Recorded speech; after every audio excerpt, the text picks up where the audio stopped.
Hi friends, welcome back to Neha food stories. ഇന്ന് ഞാനിവിടെ വന്നിരിക്കുന്നത് ഒരു ക്രിസ്മസ് സ്പെഷ്യൽ ഡെസേർട്ടിൻ്റെ റെസിപ്പിയുമായിട്ടാണ്. ഇതൊരു ഫ്രഞ്ച് ഡെസേർട്ടാണ് കേട്ടോ. ഫ്ലോട്ടിംഗ് ഐലൻഡ് ഇതാണ് അതിൻ്റെ പേര്. പക്ഷെ പേര് കേട്ടിട്ട് ആരും പേടിക്കേണ്ട, നമുക്ക് വളരെ ഈസി ആയിട്ട് വീട്ടിലുണ്ടാക്കാൻ പറ്റുന്ന ഒരു ഡെസേർട്ടാണ്. പാലും മുട്ടയും പഞ്ചസാരയും മാത്രം മതി ഇത് ഉണ്ടാക്കാൻ. അപ്പോൾ എഗ്ഗൊക്കെ ഇഷ്ടപ്പെടുന്നവർക്ക് തീർച്ചയായിട്ടും ഇഷ്ടപ്പെടുന്ന ഒരു ഡെസേർട്ടായിരിക്കും ഇത്. അപ്പോൾ എങ്ങനെയാണ് ഉണ്ടാക്കുന്നതെന്ന് നോക്കിയാലോ. അപ്പോൾ അതിനു വേണ്ടി 2 മുട്ടയുടെ വെള്ള ഞാനൊരു ബൗളിലോട്ട് മാറ്റിയിട്ടുണ്ട്. പിന്നെ മഞ്ഞ വേറൊരു ബൗളിലേക്കും മാറ്റി വെച്ചിട്ടുണ്ട്. അപ്പോൾ ഈ എഗ് വൈറ്റ് ഒന്ന് ബീറ്റ് ചെയ്തെടുക്കണം. അപ്പോൾ ഒരു ഇലക്ട്രിക് ബീറ്റർ വെച്ചിട്ടാണ് ഞാനിപ്പോൾ ബീറ്റ് ചെയ്യുന്നത്. ഇനിയിപ്പോൾ ഹാൻഡ് വിസ്ക് വെച്ച് നന്നായിട്ട് ബീറ്റ് ചെയ്യാൻ പറ്റുമെങ്കിൽ അങ്ങനെ ചെയ്താലും മതി. അപ്പോൾ ഇതിപ്പോൾ ജസ്റ്റ് ഒന്ന് ബീറ്റ് ചെയ്തെടുത്തിട്ടുണ്ട്. ഇനി ഇതിലേക്ക് 3 ടേബിൾ സ്പൂൺ പഞ്ചസാര ചേർക്കണം. അപ്പോൾ പഞ്ചസാര ചേർത്തിട്ട് വേണം ഇതൊന്ന് ബീറ്റ് ചെയ്തെടുക്കാൻ. നല്ല സ്റ്റിഫ് പീക്സ് ആവുന്നത് വരെ നമ്മളിത് ബീറ്റ് ചെയ്തെടുക്കണം.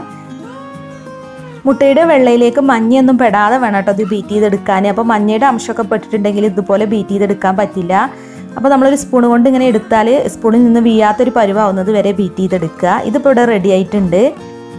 1/2 ലിറ്റർ പാൽ ഒരു പാനിൽ വെച്ച് ചൂടാക്കിയിട്ടുണ്ട്. ഇനി ഇതിലേക്ക് ഒരു തവിയോ ഒരു സ്പൂണോ വെച്ചിട്ട് നമ്മൾ ബീറ്റ് ചെയ്ത് വെച്ചിട്ടുള്ള എഗ് വൈറ്റ് ഇതിലേക്ക് ഇട്ടിട്ടൊന്ന് വേവിച്ചെടുക്കണം. അപ്പോൾ പാല് തിളപ്പിച്ചെടുക്കരുത് കേട്ടോ, ജസ്റ്റ് ഒന്ന് ചൂടാക്കി എടുത്താൽ മാത്രം മതി. ലോ ഫ്ലെയിമിലിട്ടാണ് നമ്മളിത് വേവിച്ചെടുക്കേണ്ടത്. ഒക്കെ ഒരേ അളവിൽ എടുക്കുകയാണെങ്കിൽ കാണാൻ നല്ല ഭംഗിയുണ്ടാവും.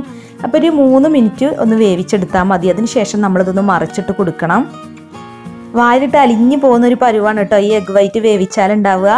അപ്പോൾ അധിക സമയമൊന്നും വേവിക്കരുത്, ഒരു 3 മിനിറ്റ് മാത്രം ലോ ഫ്ലെയിമിലിട്ടാണ് ഇത് വേവിച്ചെടുക്കേണ്ടത്. അപ്പോൾ ഇതിവിടെ വെന്ത് വന്നിട്ടുണ്ട്. ഇനി നമുക്കിത് പാലിൽ നിന്ന് മാറ്റണം. അപ്പോൾ ഒരു സ്ട്രെയിനർ യൂസ് ചെയ്തിട്ട് ഈ എഗ് വൈറ്റ് വേവിച്ചത് ഒരു പാത്രത്തിലോട്ട് മാറ്റാം. അപ്പോൾ ഞാൻ 2 ബാച്ചായിട്ടാണ് എഗ് വൈറ്റ് വേവിച്ചെടുക്കുന്നത്. അപ്പോൾ ബാക്കിയുള്ള എഗ് വൈറ്റും ഇതുപോലെ തന്നെ ഒന്ന് വേവിച്ചെടുക്കുക.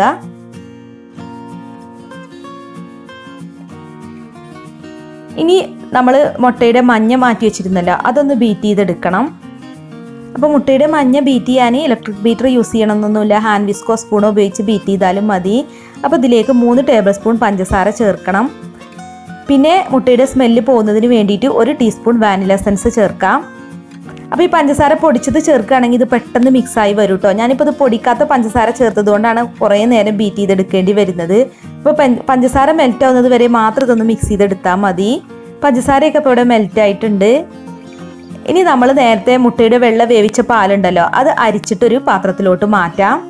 അപ്പോൾ നമ്മൾ വേവിച്ച മുട്ടയുടെ വേസ്റ്റൊക്കെ അതിലുണ്ടാവും, അത് മാറ്റാൻ വേണ്ടിയിട്ടാണ് ഇതൊന്ന് അരിച്ചെടുക്കുന്നത്. ഇനി അതിലോട്ട് നമ്മൾ മിക്സ് ചെയ്ത് വെച്ചിട്ടുള്ള മുട്ടയുടെ മഞ്ഞയും പഞ്ചസാരയൊക്കെ മിക്സ് ചെയ്ത് വെച്ചിരുന്നല്ലോ, അത് ചേർത്ത് കൊടുക്കാം. എന്നിട്ട് നന്നായിട്ടൊന്ന് മിക്സ് ചെയ്യണം. ഇനിയിപ്പോൾ നമ്മൾ തയ്യാറാക്കാൻ പോകുന്നത് കസ്റ്റാർഡാണ്. അപ്പോൾ ലോ ഫ്ലെയിമിലിട്ട് വേണം കേട്ടോ അത് വേവിച്ചെടുക്കാൻ. അപ്പോൾ ഈ പാലും മുട്ടയുടെ മഞ്ഞയൊക്കെ നന്നായിട്ടൊന്ന് വേവിച്ചെടുക്കുക.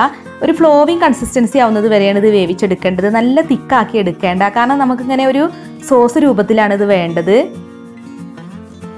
ഒത്തിരി അങ്ങോട്ട് കുറുക്കിയെടുക്കേണ്ട ആവശ്യമില്ല.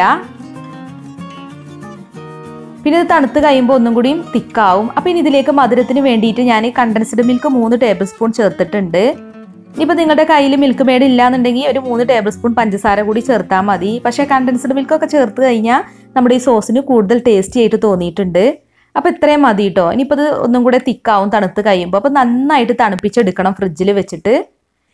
അപ്പോൾ ഡെസേർട്ട് ഗാർണിഷ് ചെയ്യാൻ വേണ്ടിയിട്ട് കാരമൽ സിറപ്പ് ഉണ്ടാക്കണം. അപ്പോൾ അതിന് വേണ്ടി 2 ടേബിൾ സ്പൂൺ പഞ്ചസാര ചൂടായ പാനിലേക്ക് ഇട്ട് കൊടുത്തിട്ടുണ്ട്. ഇതിലേക്ക് 1 ടീസ്പൂൺ വെള്ളം കൂടി ചേർത്തിട്ടുണ്ട്. അപ്പോൾ ഇനി നമ്മളിതൊന്ന് കാരമലൈസ് ചെയ്തെടുക്കുകയാണ് വേണ്ടത്. സ്പൂൺ കൊണ്ടൊന്നും ഇളക്കി കൊടുക്കരുത് കേട്ടോ. നമ്മൾ ലോ ഫ്ലെയിമിൽ തന്നെ ഇതൊന്ന് കാരമലൈസ് ചെയ്തെടുക്കുക. കുറച്ച് സമയം വേണ്ടി വരും. അപ്പോൾ നല്ലൊരു ബ്രൗൺ കളർ ആവുന്നത് വരെ നമ്മളിതൊന്ന് കാരമലൈസ് ചെയ്തെടുക്കുക. അപ്പോൾ ഇത് കാരമലൈസായി വന്നിട്ടുണ്ട്. ഇനി നമ്മുടെ തണുപ്പിച്ച് വെച്ചിട്ടുള്ള സോസ് ഒരു സെർവിങ് ബൗളിലോട്ട് മാറ്റാം. ഗ്ലാസ്സിലോ ബൗളിലോട്ടോ അല്ലെങ്കിൽ പുഡിംഗ് ട്രേയിലോ എങ്ങനെയാണ് നിങ്ങൾ സെർവ് ചെയ്യാൻ ആഗ്രഹിച്ചാൽ അതിലേക്ക് ഒഴിച്ചു കൊടുക്കുക. ഇനി നമ്മൾ വേവിച്ചിട്ടുള്ള എഗ് വൈറ്റ് ഉണ്ടല്ലോ, അത് ഞാൻ ഫ്രിഡ്ജിൽ വെച്ച് തണുപ്പിച്ചെടുത്തിട്ടുണ്ട് കേട്ടോ. അത് നമ്മൾ ഈ ബൗളിലോട്ട് ഇട്ട് കൊടുക്കാം. അപ്പോൾ ഇതെല്ലാം സെറ്റ് ചെയ്തതിന് ശേഷം മാത്രം കാരമൽ സോസ് ഉണ്ടാക്കിയാൽ മതി കേട്ടോ. അല്ലാന്നുണ്ടെങ്കിൽ കാരമൽ സിറപ്പ് നന്നായിട്ട് കട്ടിയായി പോകും, പിന്നെ നമുക്കിതിലേക്ക് ഒഴിച്ചു കൊടുക്കാൻ പറ്റില്ല. ഇനി നമ്മൾ റെഡിയാക്കി വെച്ചിട്ടുള്ള കാരമൽ സിറപ്പ് ഇതിൻ്റെ മുകളിലേക്ക് ഒറ്റിച്ചു കൊടുക്കാം. അപ്പോൾ ഇതും കൂടി ചേർത്താലുള്ളൂ കേട്ടോ നമ്മുടെ ഡെസേർട്ട് പൂർണ്ണതയിലെത്തുള്ളൂ. അപ്പോൾ നമ്മൾ സെർവ് ചെയ്യാൻ ടൈമിൽ മാത്രം കാരമൽ സിറപ്പ് ഉണ്ടാക്കിയിട്ട് ഇതിൻ്റെ മുകളിലേക്ക് സെർവ് ചെയ്താൽ മതി. അപ്പോൾ ഇത്രയേ ഉള്ളൂ നമ്മുടെ ഫ്രഞ്ച് ഡെസേർട്ടായ ഫ്ലോട്ടിംഗ് ഐലൻഡ് ഇവിടെ റെഡി ആയിട്ടുണ്ട്. നല്ല ടേസ്റ്റാണ് കേട്ടോ. അപ്പോൾ കുട്ടികൾക്കൊക്കെ തീർച്ചയായിട്ടും ഇഷ്ടപ്പെടുന്നൊരു ഡെസേർട്ടാണ്. പിന്നെ ഞാൻ പറഞ്ഞല്ലോ, മുട്ട ഇഷ്ടപ്പെടുന്നവർക്ക് തീർച്ചയായിട്ടും ഇഷ്ടപ്പെടും ഈ റെസിപ്പി. അപ്പോൾ വീഡിയോ കണ്ടിട്ട് ഇഷ്ടമായിട്ടുണ്ടെങ്കിൽ ലൈക്ക് ചെയ്യുക, ഷെയർ ചെയ്യുക, അതുപോലെ നിങ്ങളുടെ വിലയേറിയ അഭിപ്രായങ്ങളൊന്ന് കമൻറ്റ് ചെയ്യണേ. പിന്നെ നമ്മുടെ ചാനൽ സബ്സ്ക്രൈബ് ചെയ്യാത്തവരുണ്ടെങ്കിൽ ഒന്ന് സബ്സ്ക്രൈബ് ചെയ്ത് സപ്പോർട്ടും കൂടി ചെയ്യണേ. അപ്പോൾ നമുക്ക് അടുത്ത റെസിപ്പിയുമായി വീണ്ടും കാണാം. താങ്ക്